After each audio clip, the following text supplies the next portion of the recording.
আমি হিজড়া, কিন্তু আমি একজন একটা মানুষ। আর আমার সে মানুষ হিসাবে তো আমার একজনকে ভালো লাগতে পারে, একজনকে আমি ভালোবাসতে পারি, এটা তো স্বাভাবিক কথা। আমি একটা ছেলেকে ভালোবাসছিলাম, কিন্তু সেই ছেলে তো যে আমি হিজড়া বলে সে আমার ভালোবাসাটাকে সেভাবে গ্রহণ করে নাই। কারণ সে জানে আমাকে, আমি হিজড়া মানুষ, সমাজে মানুষে যদি জানে যে আমাকে বিয়ে করবে, আমাকে নিয়ে থাকতে চাই, এটা মানুষ তাকে লজ্জা দিবে, তার ফ্যামিলি হবে, সেই চিন্তার থেকে আসলে সে আমার সাথে থাকতে চায় না। কিন্তু একটা ছেলে চাইলে একটা হিজড়ার সাথে বন্ধুত্ব স্বরূপ আচরণে, বন্ধুত্বর দাবি নিয়ে কিন্তু একটা হিজড়ার সাথে থাকতেই পারে, কারণ প্রত্যেকটা মানুষের একটা চলার সাথী লাগে। আচ্ছা, আপনার প্রথমে আপনি হিজড়া ছিলেন, কিন্তু পরবর্তীতে আপনি মেয়ে রূপে, সে গল্পটা আমরা অনেকেই হয়তো কিছু ব্যক্তিগতভাবে জানি। সেটা হলো যে আপনি প্রেমে পড়েছিলেন একটি সময়। সেই প্রেমের গল্পটা আসলে কিভাবে শুরু হয়েছিল অল্প করে যদি বলেন আমাদেরকে।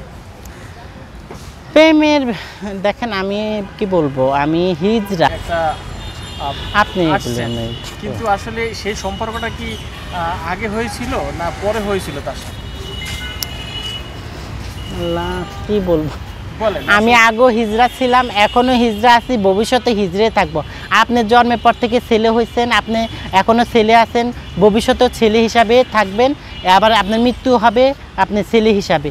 সুতরাং এটাই হচ্ছে সবচেয়ে বড় পরিচয়। কিন্তু আপনি তো একটু চেঞ্জ করেছিলেন বিভিন্ন বিষয়ে, আপনার শারীরিক গঠনটা যেটাকে বলে বাংলায়। আসলে এই বিষয়টা আমরা একটু জানতে চাচ্ছি, আপনার আসলে কেমন, কতদিন আগে এটা হয়েছিল, একটু অল্প করে বলেন, সম্ভব কিনা আর কি, যারা করতে চায়, বা আপনি করে কতটুকু সাকসেস হয়েছেন।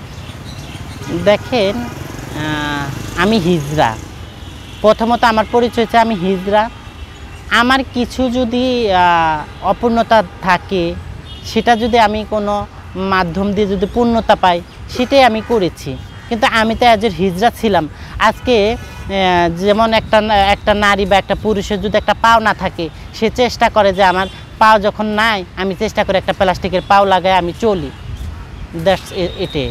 আপনি কি তাহলে আমরা ভাববো যে আপনি কিছুটা হলো মেয়ে একটা পরিবর্তন আসছে, শুধু আপনি সন্তান দিতে পারবেন না, এছাড়া একটা মেয়ে এবং ছেলের যে সম্পর্কটা দীর্ঘদিন থাকে, সেই সম্পর্কটার সাথে আপনি অ্যাটাচ থাকতে পারবেন, আমরা সেটা মনে করব। হ্যাঁ, পারবো। আচ্ছা, তো নতুন করে কি যদি এরকমের সন্তানবিহীন বা সন্তান আশা নেই এমন কোনো ব্যক্তি আপনার শরণাপন্ন হতে চায়, আসলে তাদের উদ্দেশ্যে আপনি কি বলবেন? আমার ব্যাড লাক, এটা আমার কখনো হয় নাই, সামনে হবে কিনা আমি জানি না। তবে একটা জিনিস কি দেখেন, প্রেম ভালোবাসাটা হয় কি, আপনি যেমন ভালো লাগার থেকে হয়। এখন একটা বুড়া মানুষ যদি এসে কয় কি আমি তোমাকে ভালোবেসে তোমার পাশে থাকতে চাই, এটা তো আমার ভালো লাগবে না। কিন্তু আমার যাকে ভালো লাগে সে আমাকে চাইলে সেটা সম্ভব হবে। আচ্ছা, ভালো লাগলে, কিন্তু আপনার কোনো ইচ্ছা নাই যে আমি আসলে চাই, বা এমন কেউ যদি আসতে চায়, আসলে তার বিষয়ে যদি বলেন। দেখেন, আমি হিজড়া, আমার তো আর বিয়ের স্বপ্ন দেখা সম্ভব না। তবে হ্যাঁ, কোনো যদি এরকম ছেলে আমার সাথে ভালো বন্ধুত্ব সম্পর্ক আমার সাথে রাখতে চায়, থাকতে চায়, আমার পাশে থাকতে চায়, আমাকে ভালোবেসে আমার পাশে থাকতে চায়, আমাকে পাশে রাখতে চায়, অবভিয়াসলি আমি তাকে ওয়েলকাম জানাবো। মানে আপনার ইচ্ছা মতন আপনি তার সাথে সংসার করবেন, এক কথায়। হ্যাঁ, সংসার তো আর ওইভাবে হয় না, একটা ভালো সম্পর্ক, বন্ডিং, ভালোবাসার সম্পর্ক থাকতে পারে না। আচ্ছা, আমরা শুনলাম অল্প করে হলে, কিন্তু এখন আমরা জানতে চাচ্ছি আসলে সামনের ভবিষ্যতের দিনগুলো আপনি কিভাবে চাচ্ছেন? আমি ভবিষ্যতের দিনগুলির জন্য তো আমি কর্ম চাচ্ছি। আমি একটা সৎ পথে কর্ম করে দেশে সুন্দরভাবে মাথা উজ্জ্বল করে, আমি হিজড়া নামে পরিচিত হয়ে কালেকশন করে না, আমি হিজড়া নামে পরিচিত হয়ে কর্ম করতে চাই। আমি হিজড়া বলে আমি হাত পাত দেখাইতে হবে এই পরিচয় আমি বাঁচতে চাই না। আমি বাঁচতে চাই আমার সামনের যতদিন আল্লাহ আমার হায়াত রাখছে, আমি বাঁচতে পারি, বাঁচা আল্লাহ রাখে, আমি ততদিন সম্মানের সাথে এবং আমি কর্ম করে সমাজের সাথে মনে করেন সম্মানের সাথে আমি কর্ম করে জীবন বাঁচাতে চাই, বাঁচতে চাই। আচ্ছা, জীবন বাঁচাতে চান, এবং এমন কোনো ব্যক্তি যদি আপনার কাছে আসে যে তোমার কর্মর প্রয়োজনে আমার সাথে থাকো, তার উদ্দেশ্যে কি বলার আছে? আমি এরকম লোক আছে বলে বাংলাদেশে এটা আমি বিশ্বাস করি না, বাহিরের দেশে হলে হতে পারে। কারণ বর্তমান সিচুয়েশনে দেখা যাচ্ছে অনেক ছেলেরা আছে মনে করে হিজড়াগুলোকে সম্পর্ক করলে, হিজড়াদের সাথে ভালোবাসলে, তাদের পাশে থাকলে তাদের থেকে মোটা অঙ্কে টাকা খাওয়া যাবে। তারা মূলত একটা হিজড়াকে ভালোবাসে না, ভালোবাসে তার টাকাকে। এই টাকাকে ভালোবেসে একটা হিজড়ার সাথে সম্পর্ক করতে চায়, ভালোবাসতে চায়। এমনকি অনেক ছেলেরাও আমাকে ফোনে অনেক সময় অফার করতো, আমাকে ভালোবাসতে চায়, কিন্তু আসলে সে আমাকে ভালোবাসে না। মনে করে আমার সাথে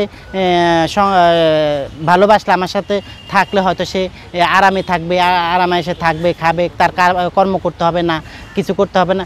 ওই উদ্দেশ্যে মোট কথা বাংলাদেশের অনেক ছেলেরা যারা হিজড়াদেরকে ভালোবাসতে চায়, বিয়ে করতে চায়, থাকতে চায়, তারা এই উদ্দেশ্য নিয়ে মূলত হিজড়াদের সাথে সম্পর্ক করে। আচ্ছা, আমরা আরেকটা প্রশ্ন করে শেষ করব। সেটা হলো যে আপনি বলছিলেন যে আপনি আসলে হিজড়া হিসেবেই থাকতে চান, কিন্তু এর আগে আপনি বলছিলেন যে না, আমি এই পেশায় থাকতে চাই না। এক, দুই হলো আপনাদেরকে দীর্ঘদিন যাবৎ এই পেশায় যারা আছেন এবং তাদেরকে সাধারণ মানুষ দেখে একটু পাশ কাটিয়ে যায়। এই দুইটা প্রশ্ন আপনার কাছে, কেন বা কি কারণ?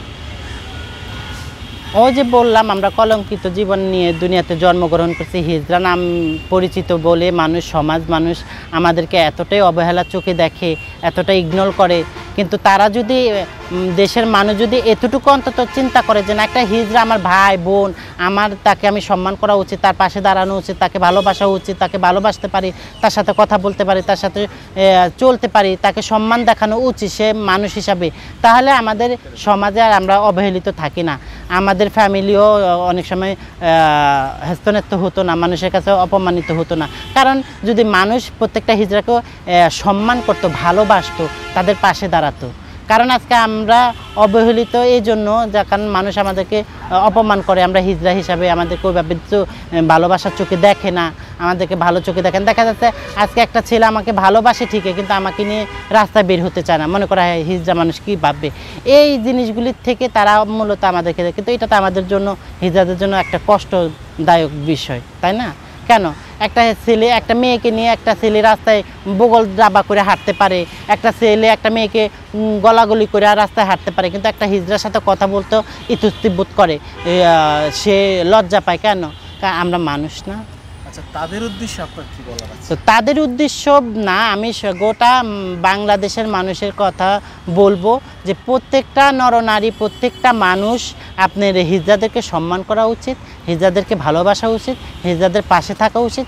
হিজড়াদেরকে দেখে লজ্জা পাওয়া না, হিজড়াদেরকে দেখে গর্বের সাথে চলবে যে তারা বাংলাদেশের নাগরিক, তারা আমাদের ভাই বোন, তারা আমাদেরই আত্মীয় স্বজন, আমাদেরই লোক। তাদেরকে দেখলে কথা বলবো, তাদেরকে ভালোবাসবো, তাদের পাশে দাঁড়াবো, এটাই আমার আহ্বান। আচ্ছা, আমি তাদের উদ্দেশ্যেই বলবো, কিন্তু তারা আপনাদের কারো না কারো সন্তান, কারো না কারো বোন, কারো না কারো ভাই, এমনও তো পরিবারের একজন সদস্য আজকে বিপ্লব হয়ে গেছে।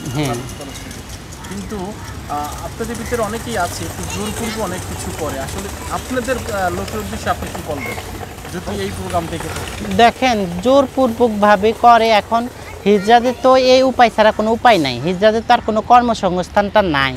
এখন একজন মানুষের পকেটের টাকা তো কে এমনি এমনি দিতে চায় না, তাহলে সে জোরপূর্বকভাবে নেকা যেমনি তার জীবন বাঁচানোর জন্য, তার পেট চালানোর জন্য সে এটা করে থাকে। আমি তো বারবার